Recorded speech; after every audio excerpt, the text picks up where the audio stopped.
Hello, everybody. My name is Sabine Pelka. I'm a PhD candidate in cooperation between TPM and the Fraunhofer Institute for System and Innovation Research, Fraunhofer ISI in Karlsruhe, Germany. And today I would like to briefly introduce to you my PhD topic, which is about creating a governance design for the facilitation of the participation of household consumers in the energy system. So, we see nowadays that more and more consumers own energy assets that make them capable of being active in the energy system. Those are, for instance, flexible appliances like electric vehicles or heat pumps, small generation assets like rooftop photovoltaic systems, or just different requirements on the origin of electricity. So they would like to participate in the energy system, but somehow they are not doing it because the effort is higher than the benefits they perceive for the participation. So the transaction costs are higher than the benefits, and this is the reason why they are not participating at the moment.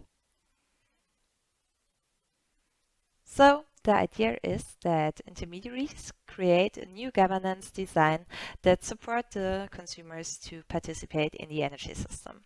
And by that, they do that to lower costs, lower transaction costs than benefits.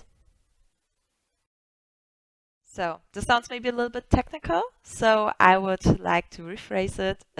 And I'm trying to find out how to create a governance design recipe for the facilitation of the participation of the households in the energy system. You all know for a good recipe you need different ingredients. So in my case, those are price signals. This is the organization of the operation of the energy assets, and also the way you collect and handle the data, and some more ingredients, some more design choices. If you combine all of them, you receive different governance design recipes. For my case, I identified 4 cases, which are the virtual power plants, the local energy markets, the energy communities, and the variable tariffs.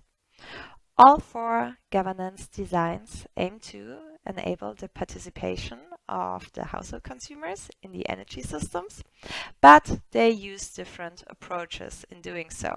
So they address the different requirements of the consumers, or you can also say they try to find a tailor-made solution for the different tastes of the consumers. Now we have an overview of the different governance design options for active consumers. And in the next steps of my PhD, I would like to find out under which conditions the consumers accept such governance designs. So I would like to do this on the one hand side by a survey, researching the dilemmas of the governance designs. So would consumers rather like to go for an automated governance design or for a governance design under which they stay more in control of their consumption?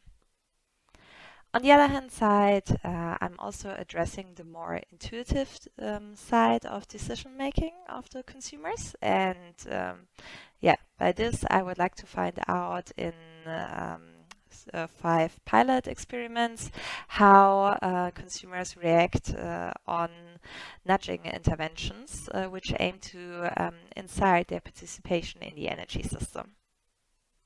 And once I have both parts of empirical data, I put this into a modeling exercise and try to find out the impact of such new governance designs on the energy system.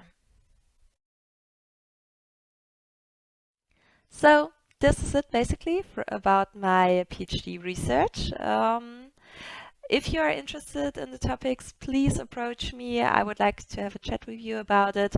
Or also, if you're looking for any opportunities for writing a bachelor or master thesis, please just get in touch with me. Thanks a lot for your attention.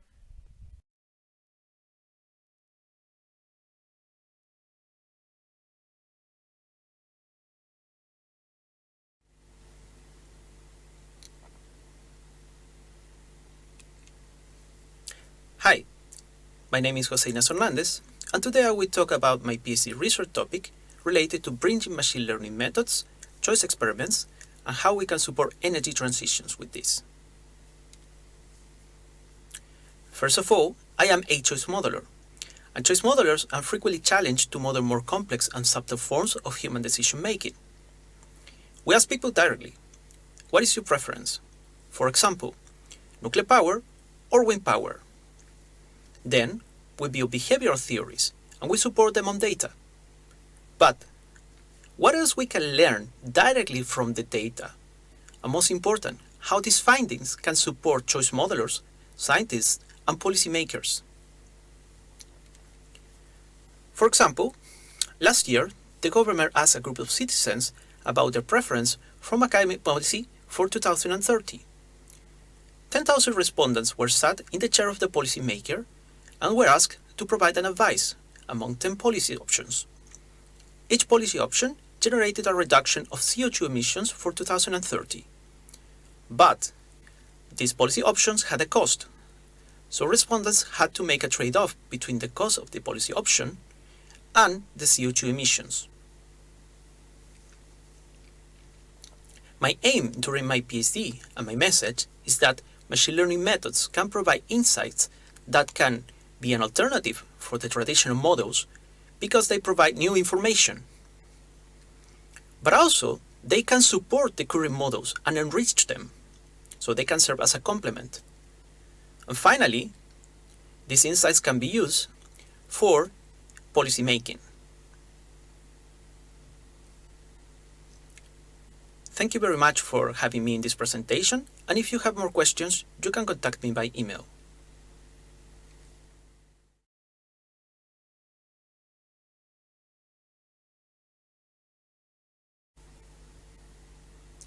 Hello, my name is Helena Schmidt.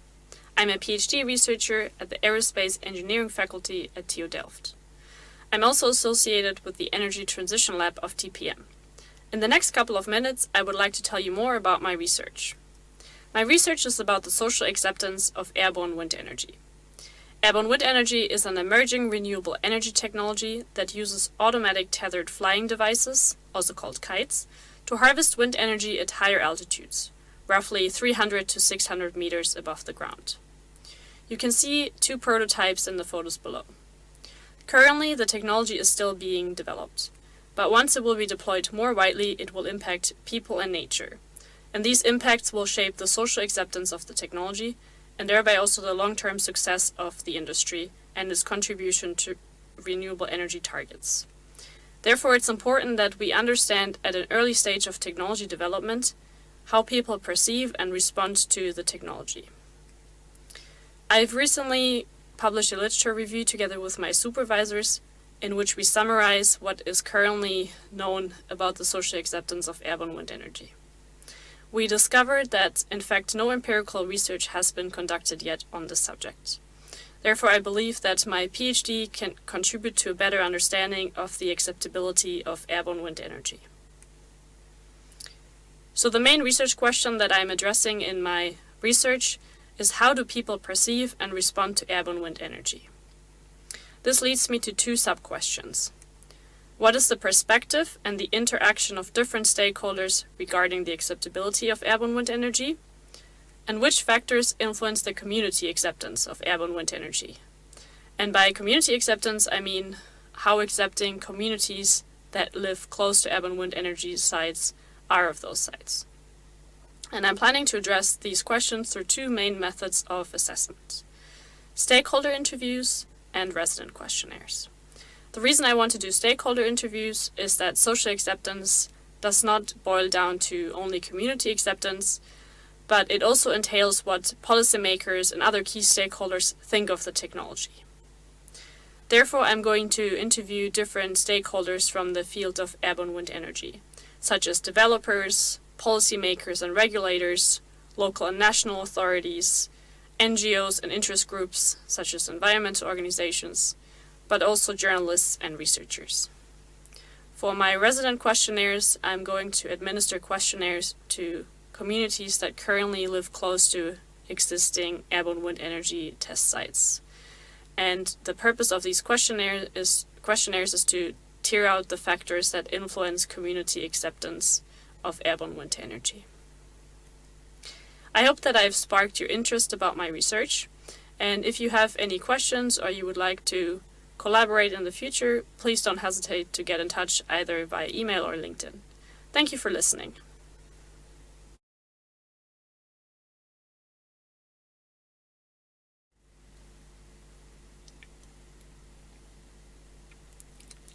Hello, my name is Janis Langer. I'm a second-year PhD candidate, and I'm happy to give you a brief overview of our research on renewable energy potentials in Indonesia.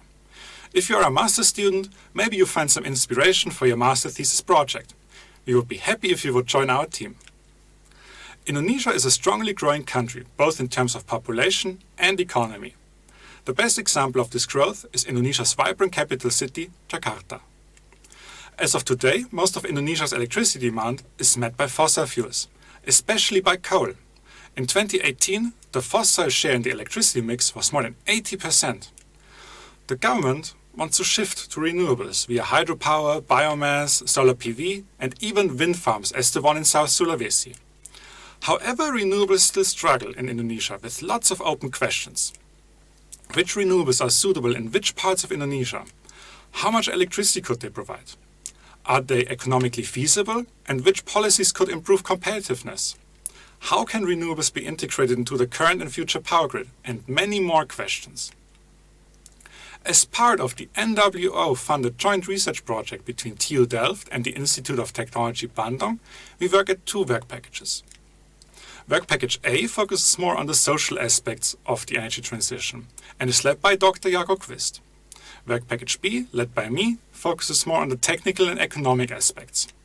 To give you some examples, we map renewable energy resources using Geographic Information Systems, or GIS for short. The renewables that we want to study in more detail are shown below, with solar PV, wind power, and even ocean energy, amongst others. We conduct power system analysis using optimization and simulation tools, like PipeSaw and Calliope. It is also possible to combine the techno-economic analysis with social aspects like governance, policy analysis, energy justice, and others. Master students are warmly invited to join our research project for their master thesis. If you want to work on Work Package B, the following profile is most suitable. You should have a strong techno-economic background, acquired for example by COSAM, EPA or SET. You should have a personal or professional affiliation to Indonesia. Proficiency in the Indonesian language is not a must, but definitely a big advantage. And to give you some inspiration about your possible thesis topic, here are some previous projects. Techno-economic onshore and offshore wind potentials combined with institutional analysis, techno-economic potential of utility-scale solar PV with policy analysis, and power system analysis and optimization of the Java-Bali-Madura grid with high shares of renewables. I hope I sparked your interest about our research project. If you have any further questions, don't hesitate to contact me or my colleagues. We are looking forward to hearing from you.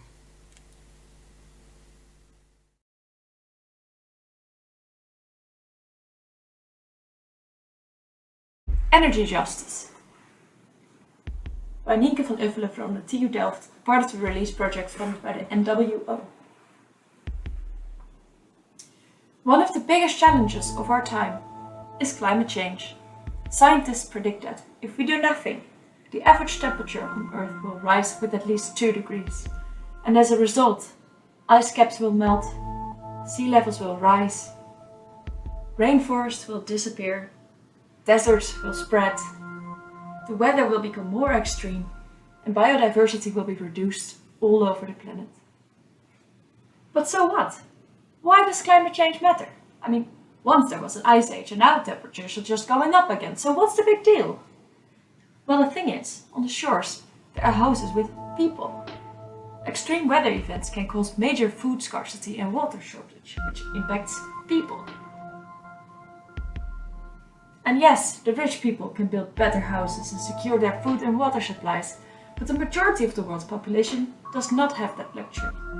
And to top it all, those who are most vulnerable to the consequences of climate change are not the ones who caused the problem in the first place. So, climate change is first and foremost a problem of justice. What does that mean? Justice. Philosophers have pondered this question for many, many years, starting with Plato, who reflected on what a just republic looks like, all the way to energy justice scholars who strive towards just energy systems.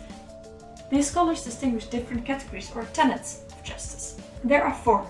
There's distributive justice, procedural justice, restorative justice, and justice as recognition. First, procedural justice targets decision-making procedures, for example, decisions on energy policies or decisions within energy companies. How are decisions being made? Who gets what information? Who gets a voice? And perhaps more importantly, who doesn't?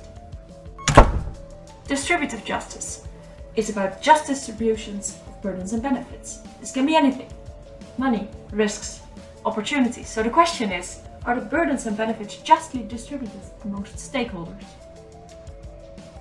Then there's justice as recognition, and well, that's a tricky one, because what is recognition? Well, people can be recognized in three ways: through law, through the cultural status order, and through love. So first, recognition through law. Through laws, actors recognize each other as equally worthy of certain rights. However, if people write laws that dictate that some people have less rights than others, or no rights at all, these people are disrespected. And this is an instance of misrecognition through law. So, through law, people can recognize or misrecognize each other's dignity. Second, there's recognition through status order. In society, there's a value hierarchy that values some things over others. This is deeply cultural, and it's called a status order. For example, professions. A doctor is often valued more than a violinist. Other examples are skin colors, gender, or religion. As a result, society takes some people more seriously than others. These patterns of cultural value can become institutionalized, for example, through differences in income in markets, through power relations within companies, or perhaps they become written in laws and regulations. These can lead to severe injustices. Then there's recognition through love. Law books and societal impact is not everything we want in life. We also want to be loved by partners, friends, family. We want and need some people close to us, and those people need us too. However, societal structures can make loving relations between people incredibly difficult. Think of energy poverty causing major stress in homes. Now, the last tenet is restorative justice, and this is about restoring injustices in the past. For example, distributive injustices, misrecognition, or unfair procedures. Here we ask questions about what a fair compensation looks like. So, these four tenets, why do we use them? Well, they can do two things. On the one hand, they can be used as tools for researchers to better understand energy protests and controversies.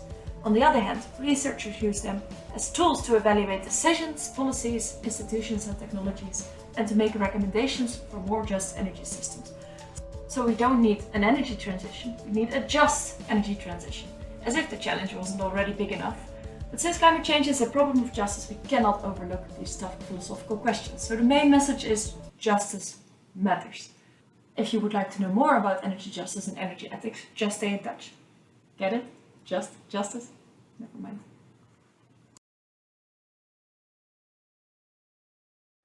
And I'm a recent PhD candidate within the TPM faculty, also associated with the Energy Transitions Lab.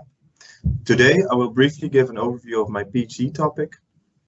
And as you can see by the title on the screen, my PhD is on leveraging sector coupling between the energy and transport sectors. In the coming slides, I will briefly go through the urgency behind this topic and how I intend to study this. To reach the ambitious climate goals, in many ways we have entered a new phase of the energy transition in which intermittent renewables are diffusing rapidly in many electricity grids, thereby generating major changes for existing technologies, organizations, and infrastructures. In this new phase of the energy transition, we do not just witness an acceleration of earlier transition dynamics to establish renewables as technically and economically viable options, but it also brings with it new phenomena, notably to efficiently integrate this variable energy. A coupling of the power sector to other sectors is often promoted, referred to as sector coupling. In this context, my research addresses the urgency to look for opportunities beyond a single sector and approach efficient renewable energy integration through a multidisciplinary lens. My focus here is specifically on coupling the power sector with the transport sector, since these are some of the main contributors to global emissions. So just to give some more background on the concept of sector coupling, in my estimation, sector coupling describes the concept of a purposeful connection and interaction of energy demanding sectors, i.e. residential, transport, industry, and commercial or trade sectors, to increase the flexibility of supply, demand, and storing. The main goal here is to specifically promote the integration of intermittent renewable energy, which can either be done through direct electricity use or through transformation into energy carriers, for example, power to gas or power to heat. Due to the increased urgency, the concept of sector coupling has received increased international attention in recent academic literature. So within this literature, research on coupling the electricity and the transportation sectors, sometimes also referred to as vehicle to grid, research either reflects unidirectional flows, where electric vehicles serve as consumers or storage of excess electricity, or bidirectional flows, meaning that vehicles are also able to feed in electricity back to the grid when it's needed.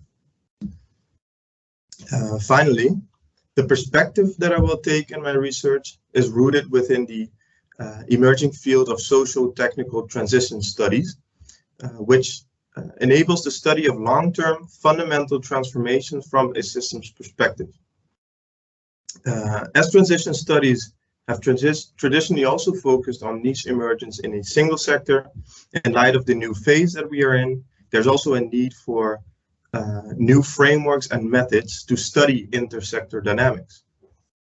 So in the initial phase of my PhD, I'm looking into which of the available frameworks and methods are appropriate to study these complex dynamics, so ranging from more process-oriented methods to modeling techniques that might be useful.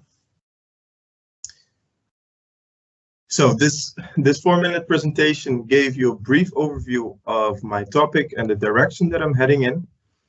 Please feel free to contact me to discuss any of these topics. I would be happy to talk to you. And I would also like to encourage master students that are interested in this topic to contact me in order to either discuss a thesis topic or talk about potential supervision of your master thesis. I hope to hear from you soon.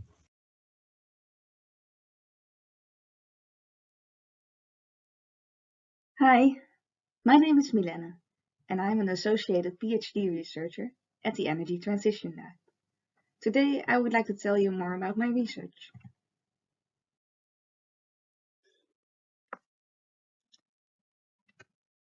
Electric vehicles are a key player in the mobility aspect of the energy transition. Over the last few years, we saw an uptake in EV adoption. In 2021, 1 out of 5 newly sold cars in the Netherlands was electric.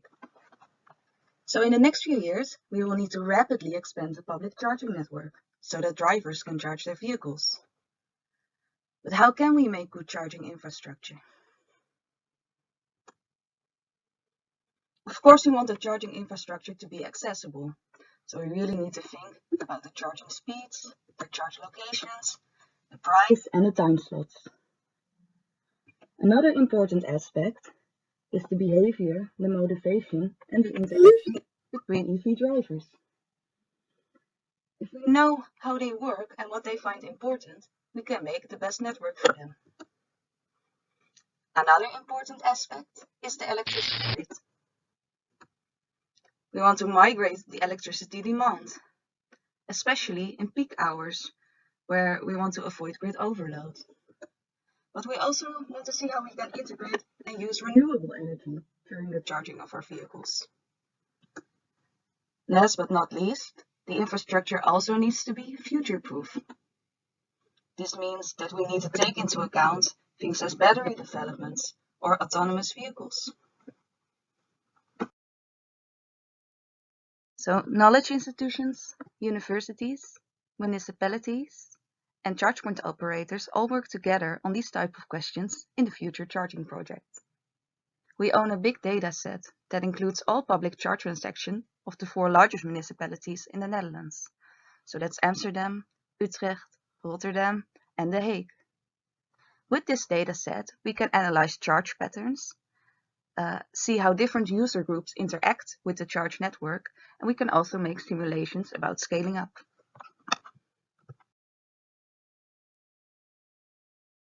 Although our scope is mostly public charging, our project team is interdisciplinary, and as you can see, we use a broad range of methods.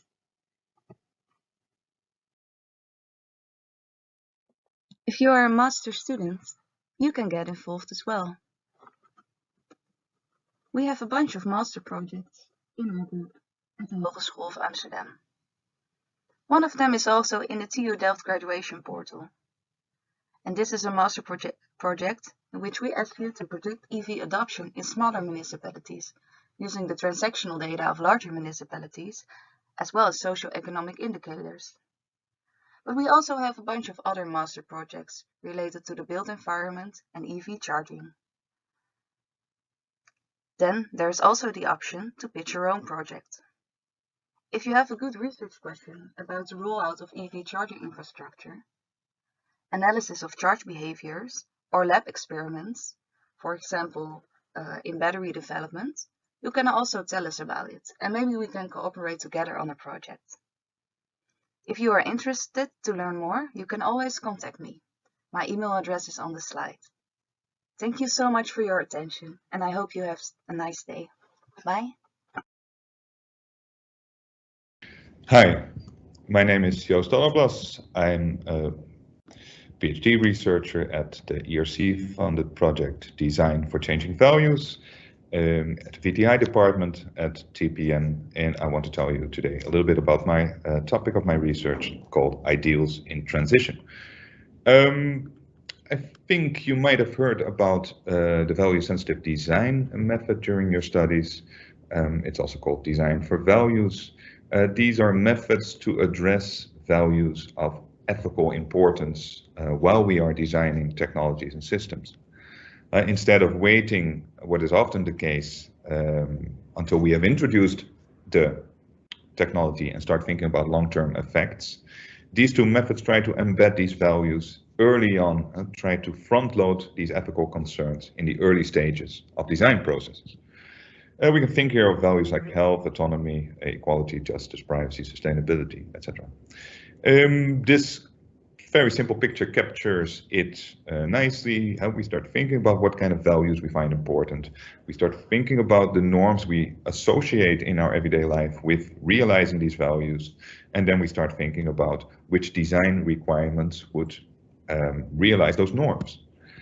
That sounds great. There is a problem with value-sensitive design, and that's the question: what happens when values change during the lifetime of a technology, especially if we're talking about multi-generational systems and technologies. We can imagine that other values become more important, or they are conceptualized differently, or new norms are associated with a certain value. Our team tries to address this issue, and my focus is on ideals and utopian visions and their role in energy transitions. Now, a quick word about ideals. There are specific kind of values, I think. They're often unfeasible, uncompromisable, They are also future-oriented, and we use them to navigate through a series of problems and issues in our societies and our own lives. The ideal functions here as a kind of a yardstick to compare different solutions and outcomes to a certain problem. And so ideals are long-term ethical goals that we know we might never achieve, but we still think it's worthwhile to pursue them. I see a conflict here between changing values in a society and these long-term institutionalized ideals. The most famous example is justice, ideal justice as Rawls sees it. But there are other examples as well. How do I do this? I have some case studies I already did, and I try to build a descriptive and normative framework for the function of ideals in energy systems. So ideals and values in the transition to nuclear energy in France. This is my first case study about the years 1940, late 1940s until the 1970s. I've done a case study about ideals and imaginaries of tidal power in the UK. And finally, there is something that you might find interesting to work on. So I can imagine doing another case study about something, a technology or a certain system that uses ideals or is very much idealized. Well, if you're interested after this very abstract talk, let me know. You can find my contact details on the poster. Thank you very much. Hi everyone. My name is Amanda Martinez Reyes, and I am a PhD candidate in the Technology Policy and Management faculty at TU Delft and an associated researcher of the Energy Transition Lab.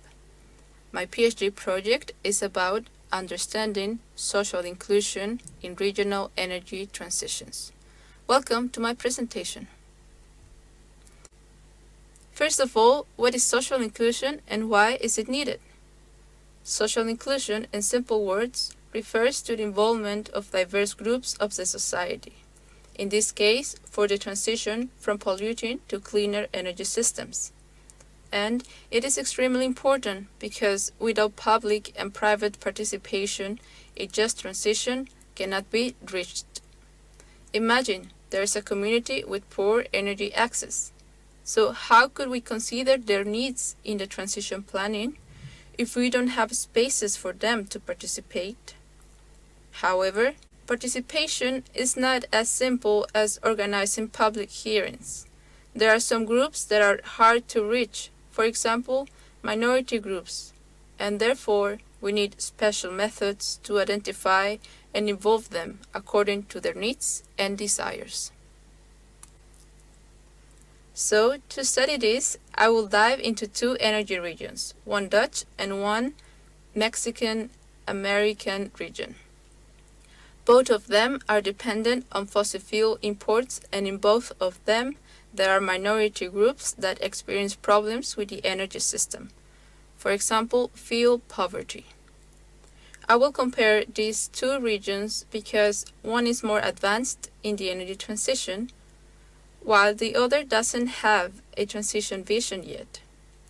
Another interesting point is the regional scale.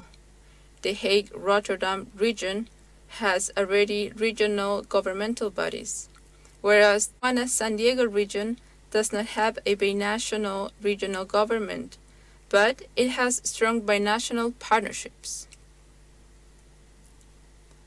To build a research method, I will apply social identity and intersectionality theories to identify diverse social groups in the energy system.